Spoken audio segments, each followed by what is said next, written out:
So I just want to say, like, straight out the cut that TF2 is not dead. I'm only starting off the video on that note because I know I'm gonna get a lot of smart comments that are like, oh well, TF2 is in a stronger state than ever. Valve is fixing the game. The bot crisis is no more. Sure, like, you're right, but we can all agree here that TF2 is no longer the top of the mainstream pop culture revolution that it once was a decade ago. So, like, then how did we get here? Well, let me take you back to June 22nd of 1996, when a pretty earth-shattering game called Quake was released. Quake was very revolutionary for its graphics and gameplay, but for the sake of this video, it was the modding scene that was revolutionary. You see, the Quake C engine included an easy-to-use coding language, which modders used to create custom scripts, and also what's a staple in most Valve games now, a level editor called Worldcraft, or as you probably know it by the Hammer editor. These were the perfect tools for two students named John Cook and Robin Walker, both who shared a massive passion for sports, strategy, and video games, and they wanted to create a game that encouraged people to work together and specialize roles to complete objectives, which was different from Quake, where you just kind of like ran around at hypersonic speed by yourself. And this is what birthed Team Fortress.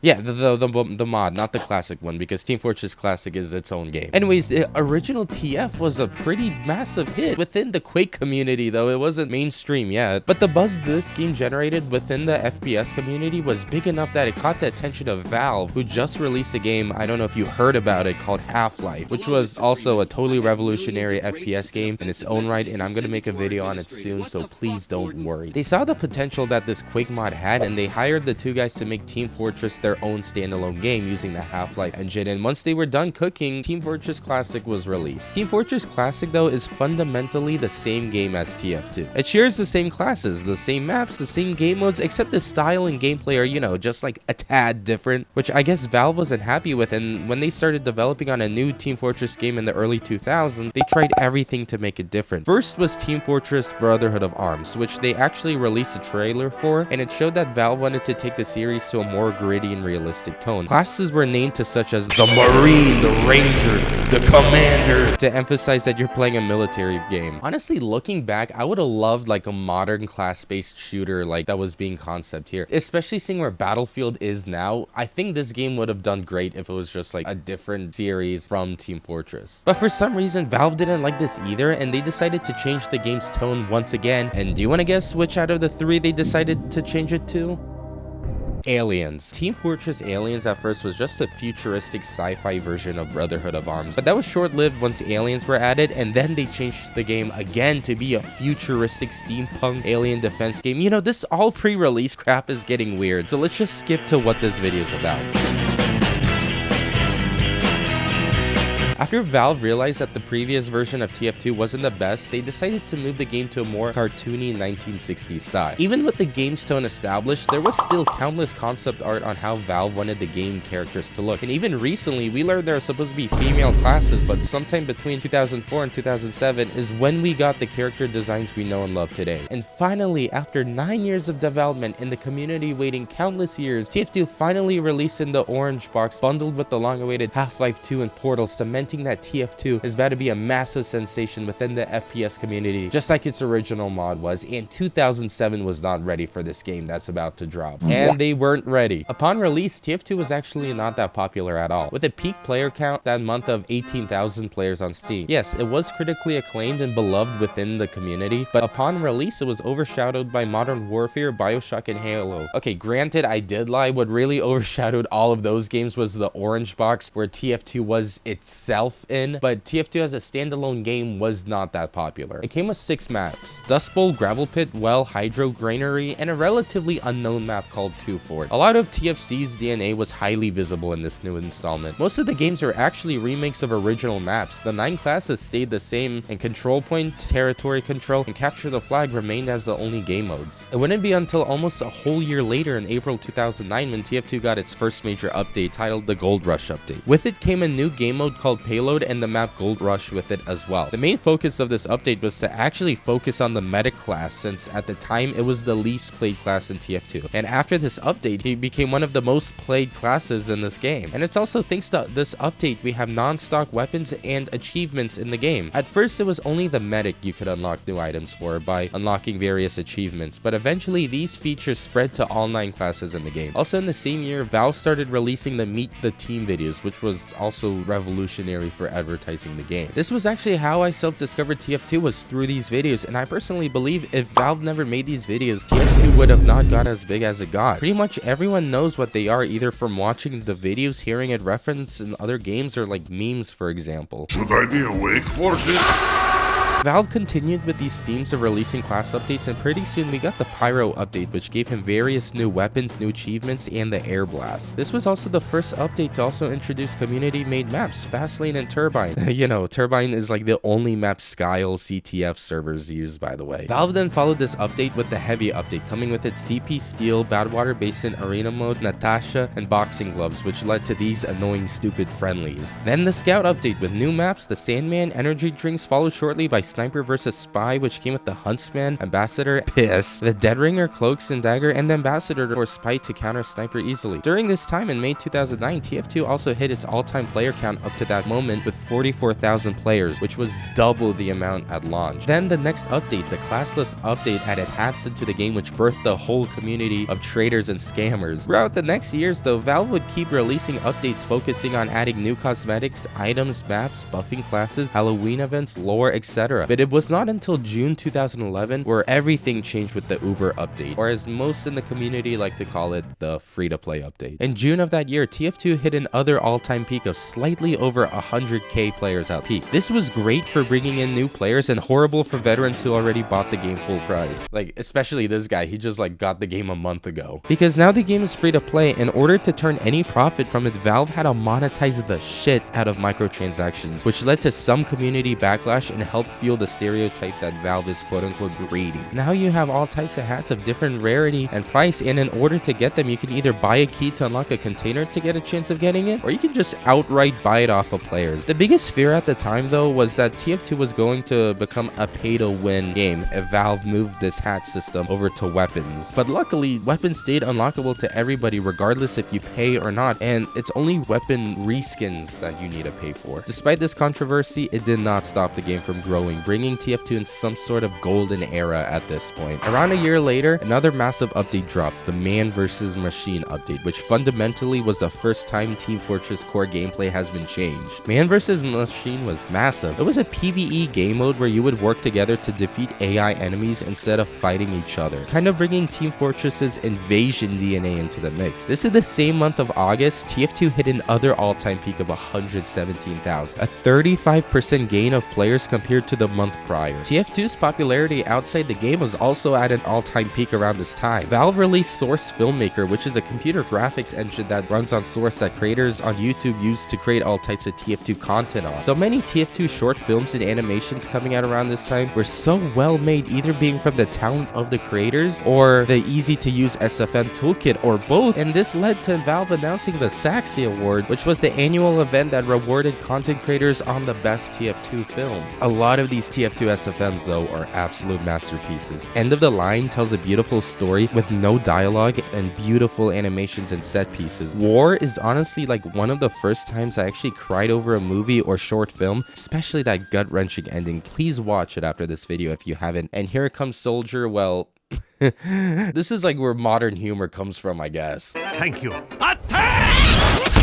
This was the peak time for TF2 videos, lore, and memes. Around this time in the early 2010s is how I found TF2, because I was chronically on YouTube at the same time and my feed was flooded with these. I spent countless hours binge watching these videos, and it's what birthed legendary content creators like Kitty0706, for example. May he rest in peace. This SFM era, I believe, deserves its own video to look into. Like, it's a whole lost form of content that you don't really see these days. And as great as community community-made content was for TF2, it also set a bad precedent for Valve, who just solely relied on the community to make things. And this was proven right only a year later when Valve released Robotic Boogaloo, which was labeled quote-unquote the first entirely community-created update, and possibly also the first hated TF2 update. The main focus was to bring community cosmetics into the game, but most of these items were just reskins of already existing items. Plus, on top of that, a lot of people felt that the quality itself of the hats were not up to standard. A similar hated update would also release a year later named End of the Line, which only bring 3 new things into the game, despite how overhyped it was. Despite these controversies, for the next year or so after, Valve kept releasing many updates, adding maps, hats, and weapons into the game. It wouldn't be until 2015 we get another big update called the Gunmetal update. And when I say big, I mean it added the Kozowski kick into the game. Jokes aside, the Gunmetal update added skins to weapons with different rarities and wear.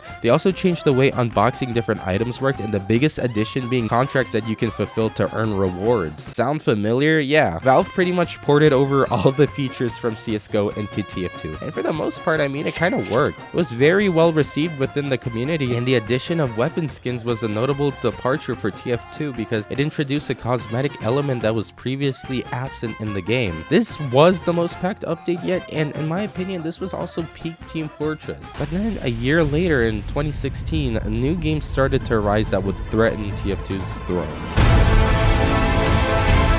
No, I'm not saying that Overwatch killed TF2. Frankly, both games are as different as a game can be. But Overwatch borrowed so many things from TF2 and vastly improved it. But the biggest thing that Overwatch had over TF2 was its competitive matchmaking, which led to a billion-dollar industry. So in that same year, Valve released the Meet Your Match update, which added a competitive mode into the game and replaced the quick play system with a casual mode. But the competitive mode was massively broken. First off, if you would get past the infinite queue times, you would, oh yeah, and other problem is if you left in the middle of the game, it would just cancel the whole match and you would have to re-queue. And the skill-based matchmaking, if there even was one, was terrible because most of the time you would just get smoked by the other team. There was also no reason to play competitive, unlike Siege or Overwatch at the time. All it would give you was a rank, which really meant nothing. Even to this date, 7 years later, most of the competitive problems are still kind of there, and competitive TF2 is basically dead, but this was only the beginning of the fall.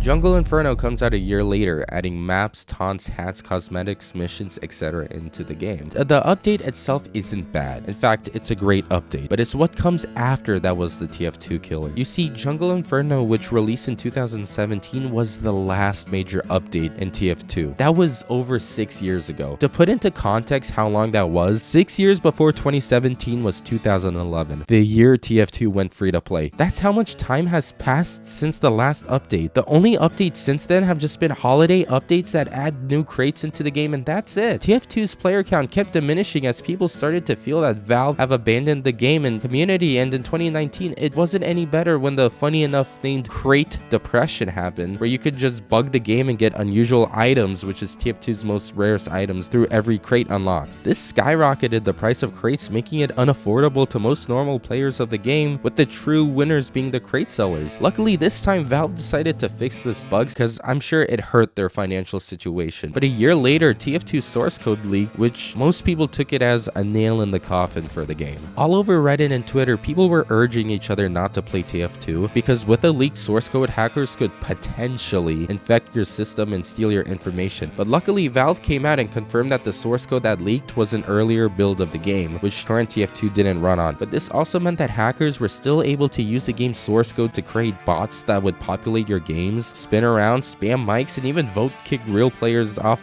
teams, creating the biggest problem TF2 has ever went through to this day, the bot crisis, which the game still has not fully recovered from. Being a mix of easy to access source code and also with Valve not actively banning and patching hacking, TF2 became the perfect breeding ground for these rage-inducing bots and made TF2 pretty much unplayable in this state. Most players who stayed moved on to community ran servers since they were somewhat immune to the problem, but even then you would not level up like and normal matchmaking. Eventually in 2022, the community became fed up with this problem and organized hashtag SaveTF2 on Twitter, making that hashtag the #1 trending topic on Twitter. On May 26, 2 days after my birthday by the way, people respectfully told Valve why they love TF2 and how they care about the problems the game goes through in hopes that Valve would listen, and listen they did. They posted on their long abandoned Twitter account this: TF2 community, we hear you. We love this game and know you do too. We see how large this issue has become and we are working on improving things. Slowly but surely in the coming months, Valve started rolling out patches that improved the game and aimed to tackle the bot crisis. But it actually wasn't Valve themselves who were updating the game. It was another studio which they contracted to tidy up the mess that Valve neglected, and the bot crisis became less and less of a problem per update. For the first time in a long time, things started looking really bright for the future of TF2. People felt like Valve actually listened for once, and rumors started arising of a big update to the game in this coming summer. And on the 12th of July, while I'm still editing this video, we finally got TF2's first massive update in a long time. Great, now I have to like rename this video from the rise and fall of TF2 to like the rise and fall and rise again of TF2. Why can't this game just like stay dead? And this update though, we got 14 brand new maps, which is the most content TF2 has ever gotten in a single update. 6 new taunts, 20 new unusual effects, and versus Saxton Hale is now an official game mode, despite it crashing your game on release. Oh, and I don't want to forget to mention, they also added this really cute seal into the game. This is one of the biggest updates in years, and personally, I feel like it added a lot. Yeah, it's not your Source 2 upgrade. We now added the 9th class update some idiots expected from Valve, but this is the first time in a long time there has been a spark of hope in the TF2 community. And also going from dead game to a live game because it broke its all-time player count again with over 265,000 concurrent players at its peak. And it also started climbing the charts again into the top 10 best-selling Steam games. And what honestly solidified this as a real update to most people and not like a lazily slapped together content drop is now that the game is being promoted with promo art again. It's like the graphic designer for TF2 finally got back to his job. But on the other hand, in typical TF2 fashion, a lot of the community started to be very disappointed in the update, since pretty much all of the maps and cosmetics were items in the workshop before, and versus Saxton Hale was also a game mode made by the community that's been around since like 2013. Despite this, in my personal opinion, I believe this update is great, and even though it's not this big custom Valve stuff being added into the game, this is a step in the right direction of keeping TF2 alive and returning older players who have left due to the game's past issues. But then that brings up the question, was this game ever dead? Well,